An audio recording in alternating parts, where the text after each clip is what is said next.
Hello! In the chaotic underworld, Amado Carrillo Fuentes rose to power with the notorious nickname Lord of the Skies, a title that perfectly encapsulated his unique method of operation. Unlike other drug lords of his time, Carrillo built his empire through the skies, amassing a massive fleet of aircraft to transport drugs. This impressive fleet even included large Boeing jets capable of moving up to 6 tons of narcotics in each flight, reaping profits as high as $200 million within a single week. Under Carrillo's astute leadership, the Juárez Cartel became one of Mexico's most formidable criminal organizations. Following his defeat of the Cali Cartel, Carrillo seized nearly absolute control of the cocaine market, often referred to as white gold. Carrillo's mysterious life journey, marked by his origins, began on December 17, 1956 in a criminal family in Guamacalido, Navalado, Sinaloa, Mexico. He was the nephew of Ernesto Fonseca Carrillo, also known as Don Neto, one of the infamous leaders of the Guadalajara cartel.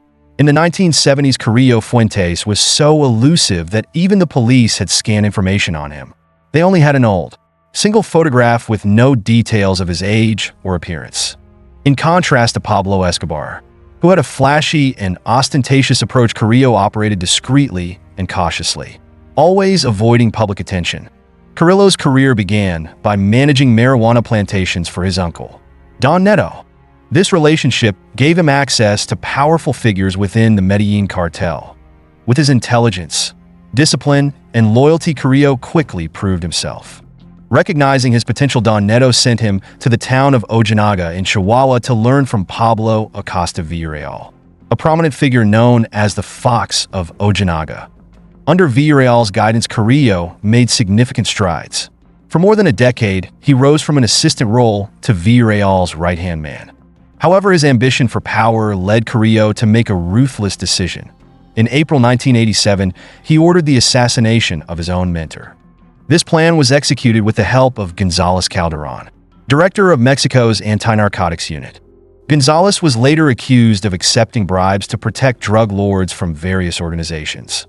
The story of the Lord of the Skies is more than a tale of crime. It is a dark chapter in Mexico's history, where power and greed drove people to betray mentors and friends alike, all for the sake of climbing higher in the treacherous underworld.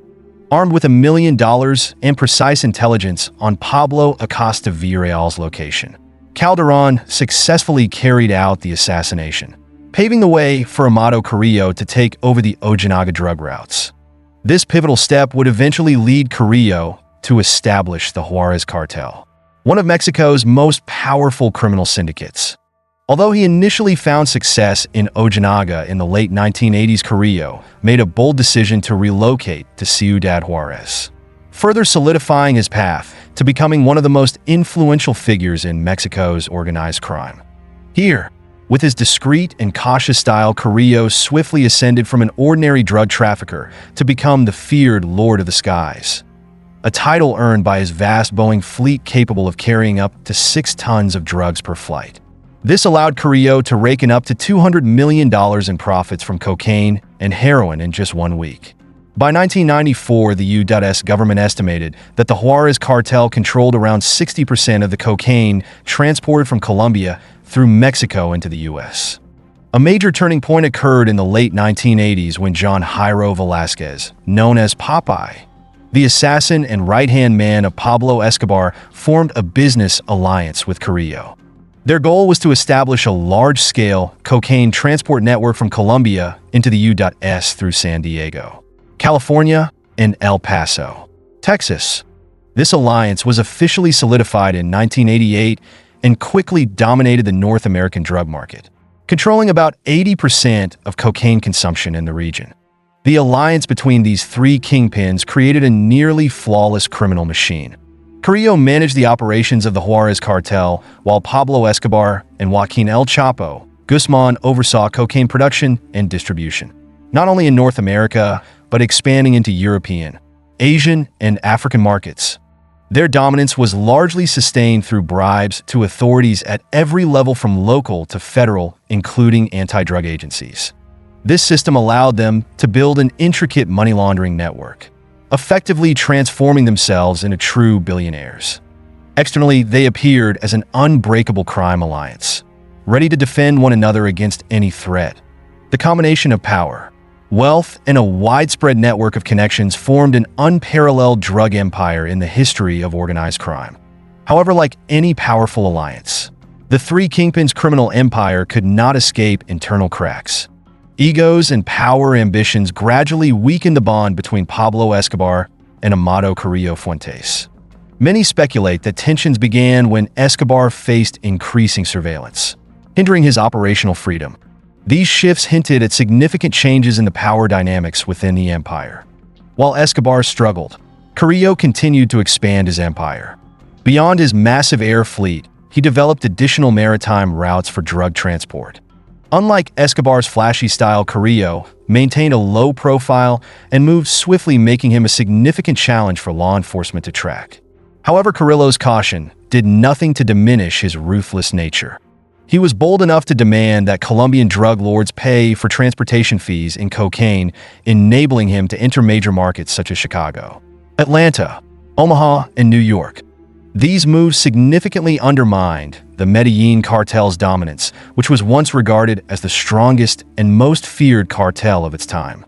Carrillo also had a remarkable advantage with his extensive bribery network, which included officials and law enforcement personnel both inside and outside Mexico. This allowed him to operate his cocaine trade with minimal interference.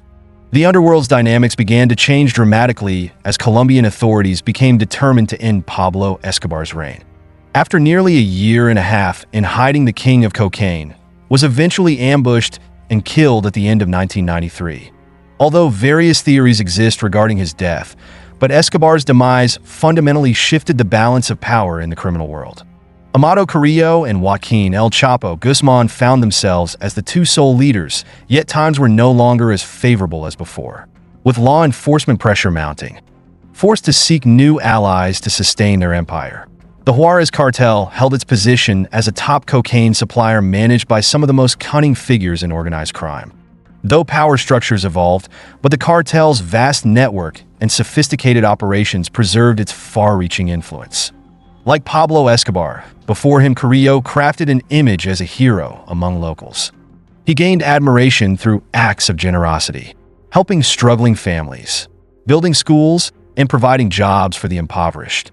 Yet beneath his philanthropic facade, Carrillo remained a deadly crime lord surrounded by countless enemies. In 1993, he narrowly survived a shocking assassination attempt at the Bali 2 restaurant in southern Mexico City. While dining assassins from the Tijuana cartel stormed in and unleashed gunfire. Thanks to the quick thinking and expertise of his bodyguards, the Lord of the Skies narrowly escaped death. However, his empire began to weaken in December 1996 when General Jesus Gutierrez Rebollo was appointed as Mexico's national anti-drug czar. Under Rebollo's command, several of the Juárez cartel's rivals, including Hector Palma, Lupercio Serratos, and Iván Taboto, were captured. Tensions escalated as the U.S. implemented an annual drug certification program for the Mexican government. The situation took a turn when an anonymous call shook Mexico. Rebollo's driver accused him of secretly collaborating with Carrillo. The informant alleged that Juárez Cartel had bribed Rebollo for operational freedom. Released photos and documents confirmed these claims. In a dramatic press conference, Defense Minister Enrique Cervantes Aguirre accused General Rebollo of betraying the armed forces by protecting Carrillo. This scandal revealed an alarming reality.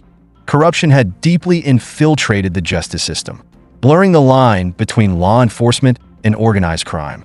To appease public outrage and uphold justice, the courts sentenced Gutierrez Rebollo to 40 years in prison for serious offenses. In 1997, Rebollo was imprisoned at the maximum security facility Puente Grande, later known as Altiplano, and passed away in 2013, just a day after learning he would complete his sentence under house arrest. This scandal intensified U.S. pressure on Mexico to arrest Amado Carrillo without delay, with law enforcement closing in and a $5 million bounty on his capture. The Lord of the Skies began to feel his empire crumbling. In a desperate move, Carrillo fled to Chile under the alias Roberto Soto Flores. Boldly, he used his real photo on the passport. A risky but clever move, as few people recognized the face of the era's most infamous drug lord. From Chile, Carrillo moved through Argentina and then Uruguay, where he set up a new network for trafficking synthetic drugs to Europe. However, life on the run couldn't last forever. Although authorities lacked a clear image of his face, they tracked his every step, forcing Carrillo to make one final decision: to alter his appearance permanently. On July 3, 1997, Amado Carrillo checked in a Santa Monica hospital in the upscale Polanco neighborhood of Mexico City under the alias Antonio Flores Montes. His goal was to undergo extensive facial reconstruction and liposuction to evade capture by Mexican and U.S. authorities. Under the care of Colombian surgeon Ricardo Reyes, Carrillo endured multiple complex surgeries, including facial alterations. However, the unexpected happened. The Lord of the Skies reportedly died from heart failure attributed to an overdose of anesthesia. Yet those close to Carrillo doubted this version of events. They believed the surgery had succeeded, but he was later injected with a fatal dose of succinylcholine, a drug contraindicated during post-operative care. Official reports stated Carrillo died on July 4, 1997 in room 407. Although genetic testing identified the body, as his numerous odd details fueled doubts about his death. For one, authorities announced Carrillo's death without personally inspecting the body. Additionally, a week after confirmation, the body was found with a thick mustache, a puzzling trait for someone who had just undergone extensive facial surgery. Suspicion only grew when Jose Luis Rodriguez, a police commander with a strong resemblance to Carrillo, mysteriously disappeared right before the death was publicized. This absence led many to believe that Carrillo had faked his death and was enjoying a life of luxury somewhere far from law enforcement's reach. Carrillo's supposed death became one of the greatest mysteries in organized crime. Theories circulated that he had staged his death and fled to another country, or even entered the U.S. Witness Protection Program. As time passed, these speculations remained unforgotten, each carrying a deadly price for uncovering the truth. Months after Carrillo's alleged death, the case took a dark turn. Jamie Godoy, Carlos Avila, and Ricardo Reyes, the doctors involved in Carrillo's surgeries, were found dead, encased in cement-filled barrels along the highway between Mexico City and Acuautla. Their bodies bore signs of brutal torture, and the stench prompted federal highway police intervention. Media sources suggested three possible motives for the murders: revenge by the Juárez Cartel for Carrillo's death, silencing the doctors who may have known who ordered his assassination, or concealing the fact that Carrillo might still be alive. When Carrillo's associates were summoned to identify the body, they noted two distinct features: a large, hairy mole on his back and a pronounced scar on his hip, both of which were absent on the corpse. Jamie Olvera, a close associate of Carrillo, insisted that the body was not his. Intriguingly, Olvera, under protection as a key witness, was murdered in 1998. Rumors of Carrillo's survival persisted. González Calderón, a former federal police commander, claimed Carrillo was still alive and living in the U.S., but he was killed in Texas in 2003. Journalist Jose Alfredo Andrade, who had published an investigative book on Carrillo's death in 1999, disappeared without a trace, leading many to believe he was silenced for revealing sensitive information. Throughout his 17-year reign as a drug lord, Carrillo reportedly amassed a fortune estimated at $25 million, invested in real estate and legitimate businesses. As of 2014, his mother still resided on a 24,000 square meter estate in Guanajuato. A final gift from Carrillo, reflecting his desire to offer his family a life far removed from the hardships of his own early years. The mystery surrounding Amado Carrillo Fuentes' fate remains one of the greatest enigmas in the world of organized crime. Each new clue seems only to deepen the mystery, and those who might have held answers appear to have been silenced for good. This may forever remain one of the unanswered secrets in Mexico's criminal underworld. Carrillo left behind an enormous fortune that testified to his power and wealth. In addition to a family ranch, he owned Casa Crater, a lavish 3,500 square meter mansion valued at nearly $3 million. But this was just the tip of the iceberg. His assets included multiple ranches, apartments, luxury estates, private jets, a valuable jewelry collection, and an array of other high-end vehicles. Carrillo's colorful life became the inspiration for The Lord of the Skies, a television series that premiered in 2013, spanning 3 seasons and 611 episodes. The series recreated Carrillo's criminal adventures and life story through a fictional character Aurelio Casillas to sidestep legal challenges. The show captivated audiences globally, further cementing the legend of the Lord of the Skies beyond Mexico's borders. After Carrillo's mysterious death in 1997, dark times followed for the Carrillo Fuentes family. His demise during a plastic surgery operation intended to change his appearance to evade law enforcement not only left a massive power vacuum in the Juárez Cartel, but also initiated a tragic chain of events and retribution within the family. Amado's brother, Vicente Carrillo Fuentes, took control of the Juárez Cartel, yet rival gangs, especially the Sinaloa Cartel, contested his power, leading to intense bloodshed. Vicente was eventually captured in 2014 after years of violent turf wars, delivering a significant blow to the organization. Other family members met similarly tragic fates. Amado's youngest brother, Jose Cruz, vanished without a trace, and his son, Vicente Carrillo Leyva, was arrested due to his involvement with the cartel, underscoring how the criminal legacy seemed almost cursed across generations. Even after the capture or death of key figures, the violence continued to linger, manifesting in the ongoing conflict between the Juárez and Sinaloa cartels in the Juárez-El Paso border region. The saga of the Carrillo family stands as a stark warning. Though crime may bring power and fortune, it ultimately yields nothing but tragedy and unending suffering, not just for the family, but for entire communities. On June 17, 2016, the peaceful atmosphere of a small town was shattered by the roar of vehicles and the deafening sound of gunfire.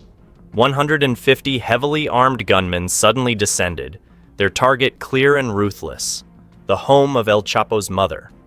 They didn't come to loot, but to carry out a single deadly mission: to kill the woman who had given birth to Mexico's most notorious criminal. Fortunately, she wasn't there, but this attack was only the tip of the iceberg in a series of bloody plots targeting the families of drug lords as the power struggle between rival gangs became increasingly brutal. On July 12, 2020, Juan Francisco El Brujo Herrera, a kingpin of the Sinaloa cartel, was brutally executed alongside his wife and young daughter by the Caborca cartel. Although Caborca wasn't a widely known name in Mexico's criminal underworld, but it had been an ally of the Sinaloa cartel for decades. Rafael Caro Quintero, leader of the Caborca cartel, was once a close friend of El Chapo Guzman, and Caborca had acted as an extension of El Chapo's will, executing his every command. One of their darkest missions was the murder of DEA agent Enrique Kiki Camarena in 1984. After the Mexican government conducted a massive raid on El Buffalo, a marijuana plantation worth over $160 million, with intelligence provided by Kiki, the drug cartels, including Sinaloa and Caborca, were enraged. Caro Quintero, a notorious figure in the Caborca cartel, personally took charge of killing the agent, turning him into a primary target for the U.S. government. Over time, El Chapo was captured and extradited to the U.S. leaving a power vacuum within the Sinaloa cartel. His sons, Alfredo Guzman Salazar and Ivan Archivaldo Salazar, along with Ismael El Mayo, Zambada, and El Chapitos, took control. However, this created friction with Caro Quintero, the boss of Caborca. Tensions escalated and eventually led to the death of Santiago Eduardo, Quintero's nephew, at the hands of the Sinaloa cartel. This betrayal drove Quintero mad. Santiago hadn't been deeply involved in the drug trade, yet his blood was spilled. People whispered, if El Chapo were alive, this would never have happened. And for revenge, it was said Quintero would stop at nothing, leaving no stone unturned. His next target was El Brujo, a powerful drug lord of the Sinaloa cartel who had escaped the law many times under El Chapo's protection. But on that fateful day of June 17th, everything changed. Under the scorching sun of Sonora, El Brujo's truck carrying his wife and 2 young daughters was suddenly ambushed by a group of ruthless assassins. The air was torn apart by the heavy rifle fire, and as blood began to spill, El Brujo knew this time he wouldn't escape. He was shot multiple times before his truck crashed into a streetlight. His wife and 2 daughters also met their grim fate, and several others in the vehicle were gravely injured. This attack marked the end of the alliance between the Sinaloa and Caborca cartels, igniting a bloody war that no one could stop. At 10 a.m. in Guaymas, Sonora, Mexico, the stifling border heat grew even more oppressive. El Brujo's Ford truck rolled slowly along the dusty road. Inside were his wife, 2 young daughters, and a few trusted companions. None of them realized death was lurking just seconds away. In the distance, an old taxi hurtled towards them like lightning blocking their path. The taxi doors flew open, and in an instant, the deafening sounds of gunfire rang out. The heavy rifles of the assassins in the taxi, determined to kill El Brujo at all costs. Bullets rained down on the Ford, tearing the car apart in an instant. El Brujo struggled to take control of the wheel, but his hands were already soaked in blood from the fatal wounds inflicted by the gunfire.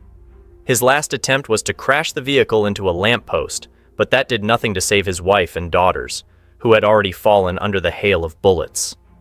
El Brujo, once deemed invincible, now lay motionless, left amid a chaotic scene of spent shell casings and blood. The others in the car were gravely injured, but this attack wasn't merely to eliminate him. It officially marked the beginning of a new war, a bloody power struggle between the Sinaloa and Caborca cartels. The deeper cause of this incident was none other than Santiago Eduardo, the nephew of Caborca cartel boss Rafael Caro Quintero. Although Santiago had never been deeply involved in the criminal world, but he became a victim of the sins his father, Ruben Payan Quintero, also known as El Gringo, had committed. His father was a notorious drug lord working with his brother for the Caborca cartel. Although there was no sign Santiago had any involvement with the cartel, but the crimes his father had committed were enough for rival gangs to seek to destroy him. In Mexico, the primary target for all other gangs was the Caborca cartel, as it brazenly ruled politics and engaged heavily in meth distribution, extortion, kidnapping, and arms trafficking. On June 24, 2015, after Santiago's father was captured by the Mexican Navy, Santiago went into hiding, trying to avoid any conflict. However, fate had other plans. During a fateful night at a party, when laughter filled the air and music blared, a group of assassins suddenly stormed in. Gunfire shattered the joy, and the party turned into a bloody nightmare. Santiago, with panic in his eyes, fled the crowd, trying to reach his Jeep Rubicon, but his enemies didn't miss their chance. They chased him across the city, relentlessly firing intent on extinguishing the flickering flame of his life. Finally, they caught up to him. Bullets pierced through the windows and struck Santiago, causing blood to pour over the car seat. When rescuers arrived, Santiago was barely alive, but he passed away the next morning at 11:15. These bloody deaths were not just the result of personal vendettas, but were the inevitable outcome of the power struggle between Mexico's biggest cartels. Then, on August 13, 2020, another chapter of this tragedy unfolded. Cesar Carrillo Leyva, the son of Amado Carrillo Fuentes, nicknamed the Lord of the Skies, was murdered in front of his garage by hitmen sent by El Chapo's sons. Cesar's death was a bloody warning to anyone who dared challenge El Chapo's power. Amado Carrillo was once a notorious drug lord, the first to transport cocaine via cargo planes from Colombia to Mexico, building an empire worth $25 billion before his death in 1997 from a botched plastic surgery. Though Amado was gone, but the remnants of his empire lingered, sparking a prolonged war between the cartels for control over the border and lucrative drug markets. Cesar's death was just one piece of the chaotic puzzle that made up this war, where there was no room for mercy or compassion. On April 1st, 2009, as the shadows of the drug war began to subside, Cesar Carrillo Leyva received the order to take over his father's vast drug network. This was not a simple transfer of power. It was a dark moment when violence erupted, lurking in every alley and border. His brother, Vicente Carrillo Leyva, had been arrested for drug trafficking, and Caesar was immediately thrust into the whirlwind of power and hatred, where any minor mistake could cost him his life. At this point, the Sinaloa cartel had already gained control of the border, but El Chapo and his henchmen relentlessly pursued Caesar, forcing him to live in fear, unable to reveal his identity. Unexpectedly, in 2011 his name was exposed when a series of banners appeared across Chihuahua, announcing the formation of the new Juárez Cartel. These banners not only declared the emergence of this new cartel, but also thrust Caesar into the spotlight, making him a target for all criminal enemies. 7 years later, despite his efforts to remain hidden, Caesar was captured by the Mexican Navy. However, thanks to the cartel's influence within the government, he was almost immediately released. This hidden power not only saved his life, but also helped him negotiate the release of his brother Vicente in 2018, followed by the release of his two other brothers, Luis Fernando Carrillo and Juan Carrillo Leyva. Luis Fernando, who had been involved in the murder of Sonora model Ambar Dolores, received only a light sentence, further evidence of the Carrillo family's influence in manipulating the Mexican legal system. However, Caesar's luck did not last forever. On August 13th, 2020, death came knocking at his door in Navolato, Sinaloa. Before his death, a mysterious car had been parked outside his house for several hours. When Caesar stepped out of his garage, gunfire erupted like a storm of fire. The assassin gave him no chance to retaliate, coldly firing multiple shots that pierced through his body, causing Caesar to collapse. Though he had a brief window of time before help arrived, by the time the police and paramedics reached the scene, Caesar had already passed away, succumbing to internal bleeding from his fatal wounds. The assassination immediately sent shockwaves through the public, and all fingers pointed in one direction: Los Chapitos, the sons of El Chapo. Ivan Archibald de Guzman Salazar, Jesus Alfredo Guzman Salazar and their two half-brothers, Ovidio Guzman Lopez and Joaquin Guzman Lopez, were believed to have ordered Caesar's execution as revenge for the death of their brother, Edgar Guzman, who had been chosen by El Chapo as his successor, but was brutally killed in 2008. Edgar's death was not merely an internal purge, but a result of bloody calculations between the cartels. El Chapo, always placing his interests first, had secretly made deals with the DEA and the Mexican government. He sold out information on other drug lords, including his own, in exchange for immunity for his family and organization. This move led to the capture of Alfredo Beltran Leyva, one of the top commanders of the Beltran Leyva cartel, and from there, the war between the two cartels escalated. Edgar, El Chapo's beloved son, was born in 1986 and was the one El Chapo had entrusted with the future of his drug empire. Unlike his other children, Edgar had been shielded from the brutal underworld until he completed his education. However, in 2008, Edgar chose to step into the world of drug trafficking after producing his first gram of cocaine. But his inexperience and lack of street smarts made him an easy target. El Chapo had warned Edgar not to leave Mexico due to threats from the Beltran Leyva cartel, but Edgar ignored this warning. He and his cousin, Cesar Ariel Loera Guzman, along with his girlfriend, traveled to Chicago to smuggle cocaine. On their return to Mexico, tragedy struck. As they were leaving a shopping center, a group of gunmen appeared and opened fire on the SUV Edgar was in. Over 450 rounds were fired, and even a bazooka was used to ensure that both Edgar and his cousin were killed on the spot. Edgar's death was a severe blow to El Chapo's pride. In retaliation, he organized a grand funeral, buying up all the roses in Culiacan to bid farewell to his son. But behind the outward show of grief was the quiet preparation for a relentless war, a battle that would not stop until all his enemies were destroyed. After Edgar's death, El Chapo's pain and fury surged like a violent wave, leading to a bloody purge. He ordered the killing of over 116 people in Culiacan before the end of May 2008. By June, that number had soared to over 128, and in July, the bodies piled up with over 143 people murdered. Despite how many purges El Chapo commanded, but the pain of losing his son remained like a dagger lodged deep in his heart, never to be soothed.